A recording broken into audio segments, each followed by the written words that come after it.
2019 ఎన్నికల్లో వెంకటేష్ గౌడ్ వర్సెస్ అమర్నాథ్ రెడ్డి వీరిద్దరి మధ్యనే ప్రధానంగా పోటీ జరిగింది. ఆ ఎన్నికల్లో వైఎస్ఆర్ కాంగ్రెస్ పార్టీ ఏకంగా అనూహ్యమైనటువంటి ఓట్ షేర్ని 54% దక్కించుకుంటే తెలుగుదేశం పార్టీకి కేవలం 40% ఓట్ షేర్ మాత్రమే వచ్చింది. జనసేనకి 2%, ఇతరులకు 4% ఓట్లయితే పోలాయి. అంటే గత ఎన్నికల్లో పలమనేరు సెగ్మెంట్లో వైసీపీ విజయదుందుబి మోగించింది. వైసీపీ నుంచి పోటీ చేసిన వెంకటేష్ గౌడ 54% ఓట్లతో గెలిచారు. అదే సమయంలో టీడీపీ నుంచి పోటీ చేసిన అమర్నాథ్ రెడ్డి 40% ఓట్లు మాత్రమే సాధించగలిగారు. జనసేన కేవలం 2% ఓట్లకే పరిమితమైంది. ఇతరులకు 4% ఓట్లు వచ్చాయి. మరి వచ్చే ఎన్నికల్లో పార్టీలు అభ్యర్థుల ప్రభావం పలమనేరు అసెంబ్లీ సెగ్మెంట్లో ఎలా ఉండబోతోంది? ప్రజల స్పందన ఏమిటి? Big TV exclusive detailed election సర్వేలో వెల్లడైనటువంటి అభిప్రాయాలను ఇప్పుడు పరిశీలిద్దాం. ఇక అభ్యర్థుల వారీగా బలాబలాలేంటో ముందుగా పరిశీలిద్దాం. ముందుగా వైసీపీకి చెందినటువంటి వెంకట గౌడకి సంబంధించిన ప్లస్ పాయింట్స్ను పరిశీలిస్తే ఏడాది నుంచి గ్రౌండ్ వర్క్ అయితే మొదలుపెట్టారు, క్షేత్రస్థాయిలో పనిచేస్తున్నారు. ఇది ఆయనకి కలిసి వచ్చే అంశం. ఇక ప్రజల్లో కేడర్లో మంచి ఇమేజ్ని అయితే మెయింటైన్ చేస్తూ వస్తున్నారు. ఇది కూడా కలిసి వచ్చేటటువంటి మరొక ఫ్యాక్టర్. ముఖ్యంగా హంద్రీనివా ప్రాజెక్టు ఫలితాలు ఇచ్చే అవకాశాలు కనిపిస్తున్నాయి కాబట్టి ఇది కూడా ఆయనకి ప్లస్ అయ్యే అవకాశం ఉంది. ఇక అర్హులైన వారికి సంక్షేమ పథకాలు అందించడంలో కూడా ఆయన ముందుంటున్నారు. ఇవన్నీ కూడా ఆయనకి పాజిటివ్ ఫ్యాక్టర్స్గా ఉండే అవకాశం కనిపిస్తుంది. మరి వెంకటగౌడ్కి సంబంధించి మైనస్ పాయింట్స్ ఏంటో పరిశీలిస్తే ప్రజల్లో యాక్సెస్ ఇంకా పూర్తి స్థాయిలో పెంచుకోకపోవడం ప్రధానమైనటువంటి మైనస్గా కనిపిస్తుంది. నెక్స్ట్, జగన్ పెద్దిరెడ్డి వేవ్ పైనే ఎక్కువగా ఆధారపడాల్సినటువంటి పరిస్థితి. ఇంకో ముఖ్యమైనటువంటి అంశం, వ్యాపార కార్యకలాపాలతో బిజీగా ఉండడం కూడా రాజకీయంగా కాస్త మైనస్ అయ్యే అవకాశం కనిపిస్తుంది.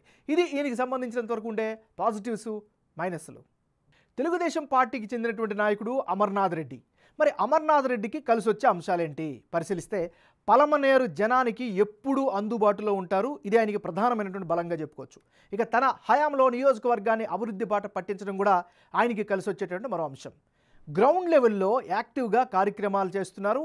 చేసిన కార్యక్రమాలకి కావాల్సిన స్థాయిలో ప్రచారం కూడా చేస్తున్నారు. సో ఇవన్నీ కూడా ఆయనకి కలిసి వచ్చే ఫ్యాక్టర్స్. నెక్స్ట్, టీడీపీలో పెద్ద నేతగా జనంలో అయితే మాత్రం గుర్తింపు సంపాదించుకున్నారు.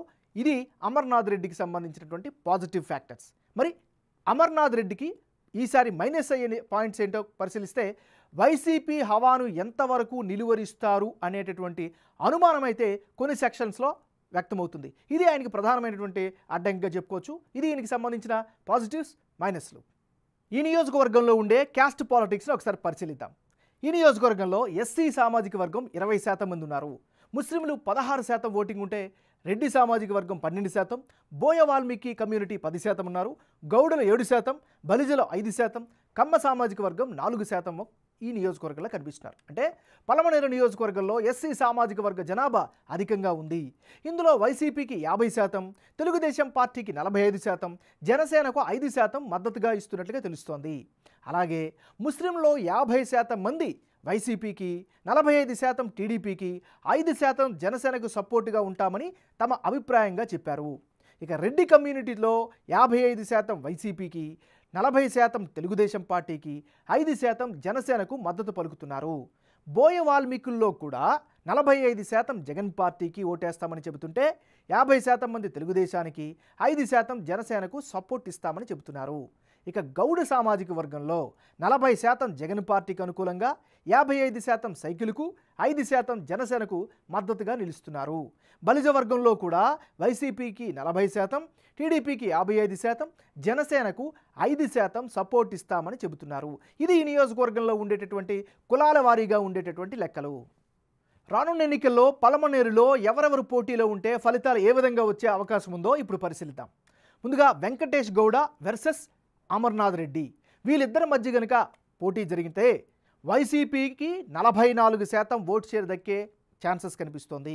అదే సమయంలో తెలుగుదేశం పార్టీకి 49% ఓట్ షేర్ వచ్చే ఛాన్సెస్ కనిపిస్తున్నాయి. ఇతరులకు 7% ఓట్ షేర్ దక్కే అవకాశాలు కూడా ఉన్నాయి. అంటే ఇప్పటికిప్పుడు ఎన్నికలు కనుక ఈ నియోజకవర్గంలో అంటే పలమనేరులో నియోజకవర్గంలో కనుక జరిగితే టీడీపీకి ఎడ్జ్ కనిపిస్తున్నట్లు బిగ్ టీవీ సర్వేలో తేలింది. వైసీపీ అభ్యర్థికి 44% ఓట్లు వచ్చే ఛాన్స్ ఉందా? టీడీపీ అభ్యర్థి అమర్నాథ్ రెడ్డి 49% ఓట్లు రాబడుతున్నారని సర్వేలో తేలింది. ఇతరులకు 7% ఓట్లు వచ్చే అవకాశాలున్నాయి. ఓవరాల్గా టీడీపీకి పలమనేరులో గెలుపు అవకాశాలైతే ఎక్కువగా కనిపిస్తున్నాయి.